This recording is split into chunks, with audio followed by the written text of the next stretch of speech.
अस्सलाम वालेकुम नाज़रीन कराम, मेरा नाम है मोहम्मद इलियास और आप देख रहे हैं M Ilyas electronic YouTube channel. नाज़रीन कराम, आज हमारा सीरीज़ नंबर 5 है जिसमें हम बताएंगे अंडर वोल्टेज का फ़ॉल्ट। ये फ़ॉल्ट अगर आप नई पीसीबी बना रहे हैं तो फिर भी आ सकता है, अगर रिपेयरिंग में है तो फिर भी ये फ़ॉल्ट आ सकता है।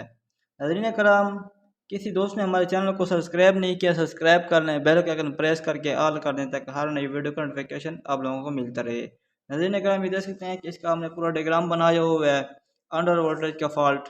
अंडर वोल्टेज का फ़ॉल्ट निकालने का तरीका, ठीक है, मुकम्मल डायग्राम के थ्रू भी समझाएंगे और पीसीबी पर भी समझाएंगे ताकि आप लोगों को अच्छी समझ आ सके। इधर सकते हैं कि मैंने इसको जो है ना सप्लाई वाले वोल्ट भी प्रोवाइड किए हुए हैं पीबी वाले, और इसको जो है ना मैंने डीसी 16 वोल्ट भी दिए हुए हैं सप्लाई वाले। ये देख सकते हैं, इसको मैंने लगाया हुआ है। इसको जो है ना मैं पीवी के वोल्ट निकालता हूँ। पहले जो है ना इस पर मैं वोल्ट चेक करवा देता हूँ पिन नंबर 2 पर, जो पिन नंबर 2 पर हमारे वोल्ट बनते हैं। नरीन कराम, इधर पीवी पर तकरीबन 2.5 वोल्ट से लेकर तकरीबन 3 वोल्ट होने चाहिए। ये देख सकते हैं कि 3.16 वोल्ट इधर आ रहे हैं। अगर इधर वोल्ट नहीं आएंगे तो ये अंडर वोल्टेज का फॉल्ट देगा। ये देख सकते हैं, मैं अभी जो है ना थोड़ा सा इसको टच करूंगा पिन नंबर 2 को ग्राउंड से। ये देख सकते हैं कि ये जल्दी से अंडर वोल्टेज का फॉल्ट दे देगा। ये देख सकते हैं, स्क्रीन पर देख सकते हैं अंडर वोल्टेज का फॉल्ट इसके दे दिया। यानी ग्राउंड वाले वोल्ट अगर चले जाएं पिन नंबर 2 पर तो ये फिर भी अंडर वोल्टेज का फॉल्ट देगा, या इधर वोल्ट मिस हो रहे हैं तो फिर भी अंडर वोल्टेज का फॉल्ट देगा। नाज़रीन कराम, मैं इसके जो है ना पीवी के वोल्ट निकालता हूँ। ये देख सकते हैं कि ये इस तरह भी वोल्ट ड्रॉप हो जाएं, मिसिंग हो जाएं वोल्ट में, या कम हो जाएं पीवी वाले वोल्ट इधर पिन नंबर 2 पर आते हैं सेंसिंग वोल्ट। अगर इधर कम हो जाए तो फिर भी ये अंडर वोल्टेज का फॉल्ट देगा।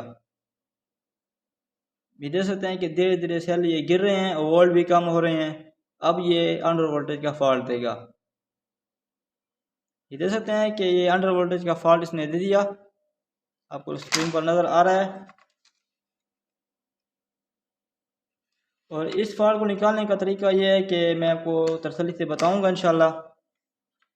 इसका सेक्शन एरिया जो है नज़रीन कराम ये वाला है। ये एक रजिस्टर ये लगा होता है, और एक ये होता है, और एक ये होता है, एक ये होता है। ये 3 रजिस्टर जो हैं, ये 4 रजिस्टर जो हैं ये सीरीज़ में आपस में लगे होते हैं। उसके बाद इसका जीना डायोड और 3 के का रजिस्टेंस और 103 का पीएफ और डीएसपी की पिन नंबर 2, इस पर जो है ना हम खेलते हैं। ये देख सकते हैं कि मैंने इधर डायग्राम इसका बनाया हुआ है। नज़रीन कराम, ये पीवी से हमारे जो है ना पॉजिटिव वोल्ट आ रहे हैं इधर, और ये नेगेटिव वोल्ट हैं कैपेसिटर से होते हुए ये ग्राउंड है, इसका मैंने निशान लगाया हुआ है। नज़रीन कराम, ये पीवी से हमारे पॉजिटिव वोल्ट आ रहे हैं इधर से, ये इधर से, यानी इधर पीछे मैं दिखा दूं, ये वर्ल्ड पीवी वाले वोल्ट पॉजिटिव वोल्ट इधर आ रहे हैं। और इधर से जो है ना ये लगाए हुए हैं 4 रजिस्टर सीरीज में। 3 रजिस्टर लगाए हुए हैं 100 के, और एक रजिस्टर अगर हमें ज़रूरत पड़े तो 27 की लगा लेते हैं, 33 की लगा लेते हैं, अगर कम वोल्ट पर एडजस्टमेंट के मुताबिक लगा लेते हैं। अगर इन 4 रजिस्टर में कोई रजिस्टर अगर ख़राब है तो फिर भी अंडर वोल्टेज का फॉल्ट आएगा। यानी ये ख़राब है, ये ख़राब है, कोई भी मिस है, किसकी वैल्यू जो ना नहीं आ रही। वैसे कभी कभी ऐसा होता है कि अगर हम रजिस्टर को निकालने सर्किट से मीटर से चेक करें तो रजिस्टर ठीक होता है, अगर सर्किट में इस्तेमाल करें तो वो जो है ना वोल्टेज ड्रॉप कर देता है मज़ीद, यानी कम नहीं करता। ऐसा मसला भी आ सकता है आपके यहाँ। और ये 4 रजिस्टर सीरीज में लगे होते हैं। इधर हमारे पॉजिटिव वोल्ट आते हैं तकरीबन डीएसपी की पिन नंबर 2 पर 3 वोल्ट जो मैंने बता दिए इतने आने चाहिए। इसके साथ जो है ना हमारा लगा हुआ है Zener diode, protection Zener diode लगा हुआ है। ये जीना डायोड इसलिए इस्तेमाल किया जाता है नाज़रीन कराम, अगर आपके वोल्ट ज़्यादा आ रहे हैं पीछे तो ये वोल्ट को कंट्रोल कर लेता है। या मिसाल के तौर पर ये रजिस्टर 3 की रजिस्टर लगी हुई है ये वाली, अगर ये ख़राब हो जाए तो फिर जो है ना इधर वोल्ट इसके बढ़ जाएंगे, तो फिर ये वोल्ट को कंट्रोल करेगा, 5 वोल्ट से आगे नहीं बढ़ने देगा। मिसाल के तौर पर अगर ये जीना डायोड ख़राब है, या इसकी हुई टांग यानी लेग्स जो है ना सही सोल्डिंग नहीं हुई या मिस है, फिर जो है ना ये हमारे वोल्ट जो है ना 5 वोल्ट से गुजर जाएंगे। आपको ये नहीं पता कि इस DSP माइक्रो कंट्रोलर IC का क्या होने वाला है, ये इसलिए लगाए हुए, इसका लगाना बहुत ज़रूरी है। नाज़रीन कराम, अगर ये ज़ीनर डायोड शॉर्ट हो गया तो फिर ये ग्राउंड वाले वोल्ट इधर सीधा आ जाएंगे, तो फिर जो है ना ये अंडर वोल्टेज का फॉल्ट देगा। क्योंकि कभी कभी ऐसा होता है कि ये 5 वोल्ट का ज़ीनर लगा हुआ है, इसकी वैल्यू थोड़ी कम हो जाती है।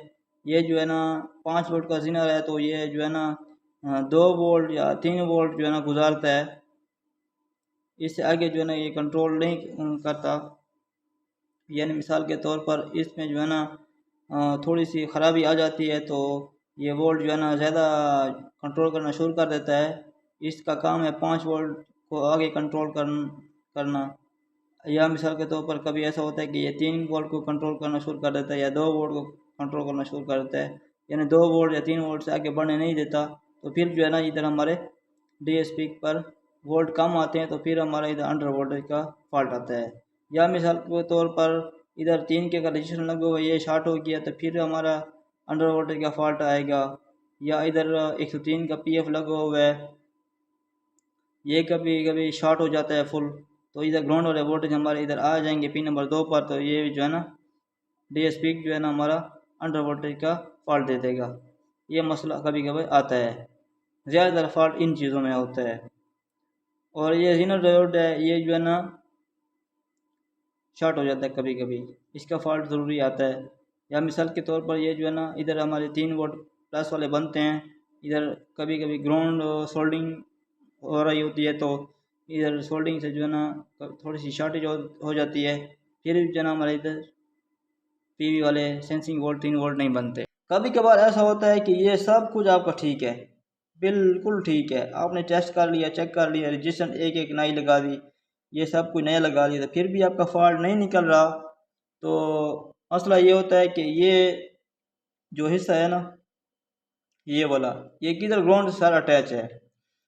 कुछ जो PCB ऐसे हैं कि उसके जो है ना ये प्रिंटिंग सही नहीं होती, वो बारीकी से जो है ना ग्राउंड से जो है ना मामूली से अटैचिंग होती है, तो वो जो है ना हमारे PV के वोल्ट ड्रॉप कर देती है। जो 3 वोल्ट हमारे पिन नंबर 2 बनते हैं, ये देख सकते हैं कि ये हमारा सेक्शन एरिया आ रहा है पिन नंबर 2 पर। इसके साथ अगर कोई ग्राउंड वाला अटैच हो जाए तो फिर भी हमारे लिए मसला बन सकता है। ये इसमें तो इसके साथ ग्राउंड नज़दीक नहीं है, तो कभी कभी ऐसा होता है कि कोई PCB में जो है ना ग्राउंड इसके साथ नज़दीक होता है, तो फिर जो है ना वो हल्का सा वीक सा अटैचिंग होती है, तो फिर हमारे इधर वोल्ट नहीं बनते। अगर ये भी मसला हो सकता है कि DSP को निकाल के आप चेक करें, तो फिर वोल्टेज अगर आ रहे हैं तो IC लगाते हैं तो फिर वोल्ट ख़त्म हो जाते हैं, फिर आप समझ जाएं कि आपका DSP को जो है ना शॉर्ट है। ये पिन नंबर 2 जो है इधर ग्राउंड वोल्ट खुद बना रहा है DSP, इसलिए अंडर वोल्टेज का फॉल्ट दे रहा है। नाज़रीन कराम, इधर हम जो है ना DSP को निकाल के आपको चेक करवा देते हैं कि कितने वोल्ट बनते हैं।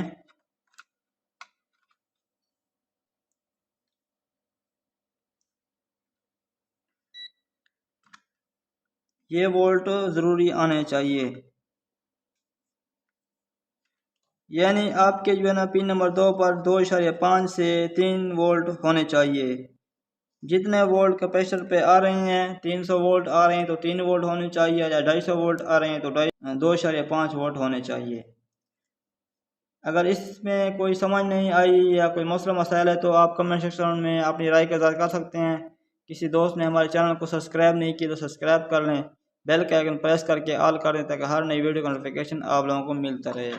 मिलते हैं दोस्तों नेक्स्ट वीडियो में। वालेकुम सलाम, खुदा हाफिज़।